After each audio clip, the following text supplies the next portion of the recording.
Good morning. My name is Chris Fox, and today we're talking about emergency plot surgery. So sometimes you've got to make some major alterations to a book, and in my case, I have to do it on a very compressed timeline. TechMage launches, today is the 7th, in just under 2 weeks, and I only have 1 week to make the changes and get it uploaded to Amazon. So if I can't turn this stuff around quickly, I'm in real trouble. Last week, I sent out the book to beta readers, and I've received about 25 responses. Most of those responses are favorable. People seem to like the book. They like the world building. They've pointed to specific characters they think are great. But unfortunately, there are a couple of really major problems in the book that people highlighted that have to be fixed before this launches. And so I figured it'd be a good opportunity to show you what I do when I have to make important last-minute changes to a book. So in the next segment of the video, I'm going to talk about what those problems are, and then in the final segment, we'll look at how I fix them. And hopefully there'll be some takeaways for you. In any case, let's go ahead and jump into the next section, and we'll go over what's wrong with the book. So as mentioned before, there were a number of minor problems. These are really easy to fix, simple inaccuracies, typos, somebody saying something that doesn't make sense, or dialogue that's kind of a little out of character. It's as easy as going through the book and just making a note on those chapters and fixing them when I do my read-through. So that stuff's not an emergency. What is an emergency is when more than 2 beta readers tell you your protagonist is bland. I mean, that's the kiss of death. It's not quite as bad as I think your character is terrible. Nobody said that. But a lot of people said boring, bland, didn't engage, not emotionally gripping. You know, flavor's the same thing. And what they're saying when it's replicated that many times is that there's some major flaws in how this character is being presented. And that became very clear to me.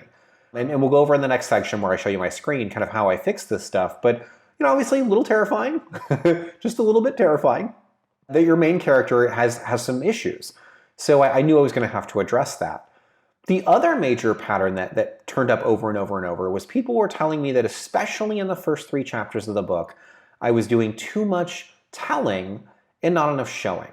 And this is very common. Writers, we often wrestle with this. It happens for a variety of reasons. And I knew that the problem was there, but it wasn't necessarily clear to me how to fix it. And then a buddy of mine, Justin Sloan, pinged me on Facebook, and you got to admire this guy's bravery.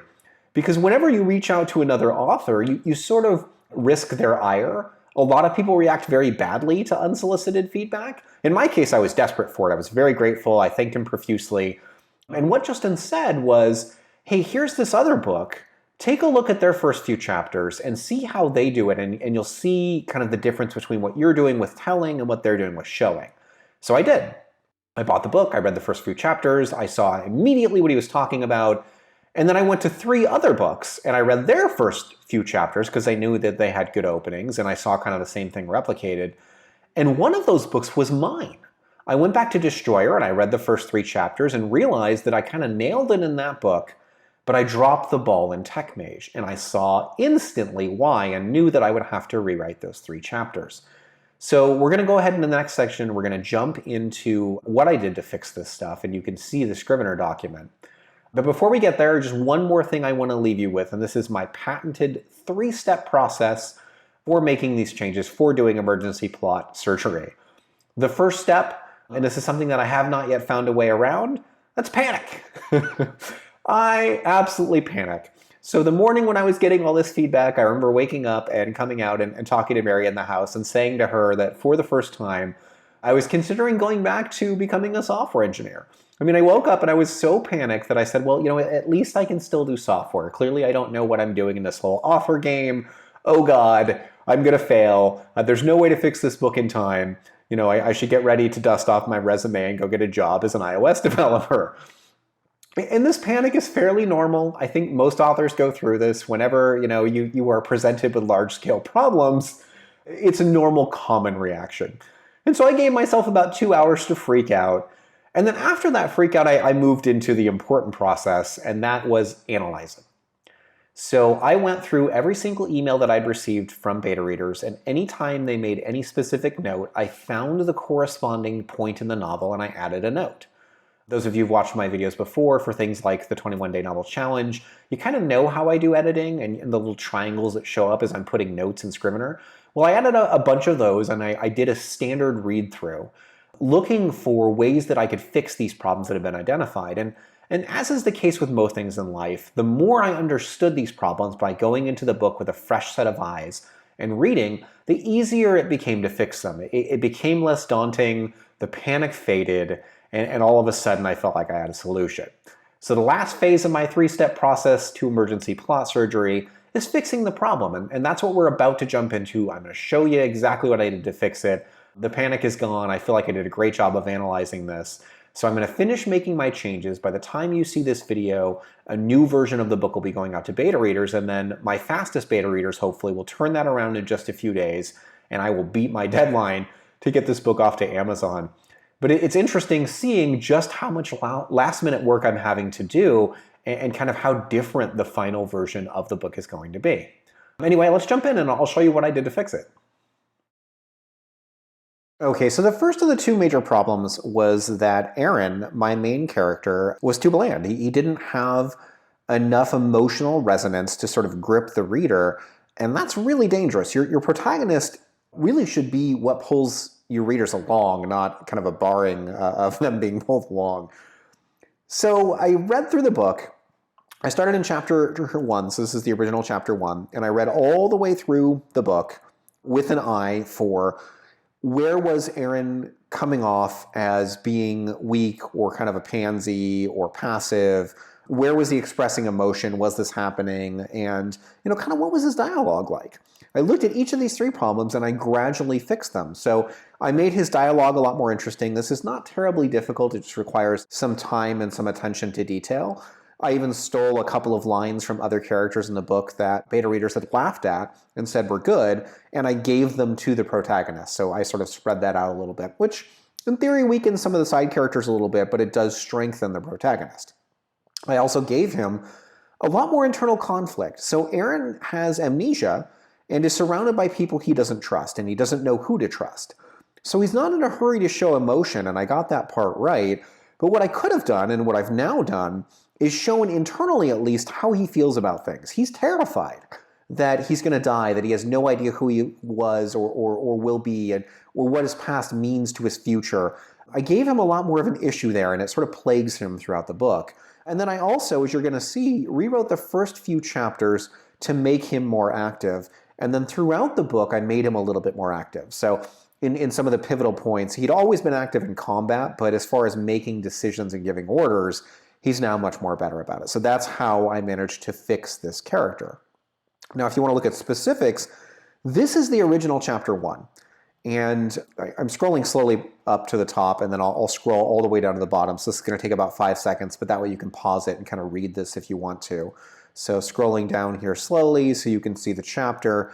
And what you're going to find is that this is almost all exposition. We're learning what a catalyst is. We're learning what a spell rifle is. We're learning what primals are. We're learning what is about to happen to Aaron. But nothing is actually happening to Aaron. And Aaron is not actually doing anything. He's just learning stuff from Nara.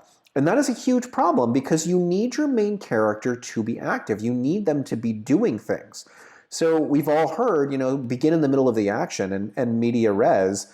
And I didn't do that here at all. I really didn't. I started this chapter way away from the action. And if you look at the word count here, we have 1,850 words where nothing really has happened to the character by the end of the chapter.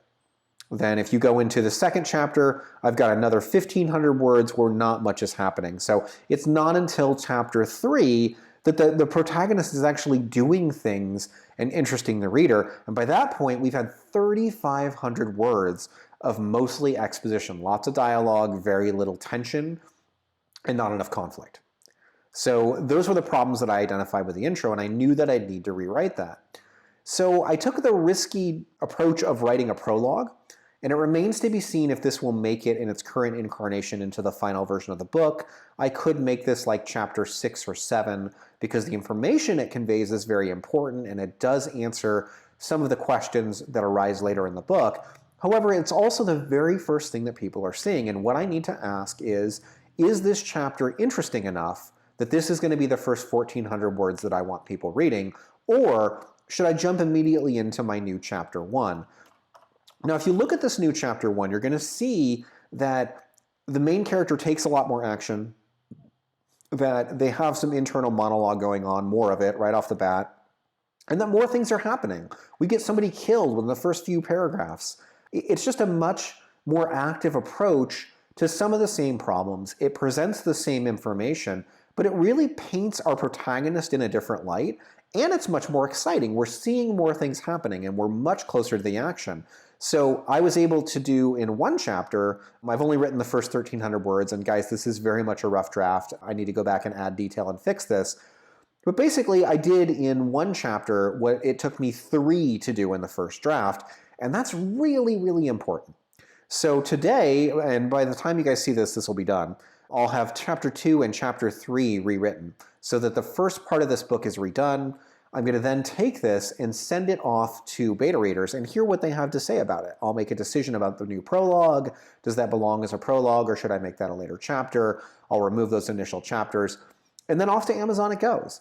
And hopefully I have managed to correct the problems that I ran into. You can kind of get a good look at sort of my approach to doing that. And yeah, that's sort of where we stand. So emergency plot surgery was definitely needed this week. This is how I've chosen to solve it. I didn't let it derail me. I didn't just go ahead with the book as it was. I saw there were problems. I fixed the problems. And, knock on wood, that's going to be enough when the book goes live for people to enjoy it. So anyway, thank you very much for watching. If you have questions, comments, suggestions, maybe you beta read the book, feel free to drop those in the comments. But in the meantime, as you can tell, I'm kind of crunched, so I'm going to get back to the writing.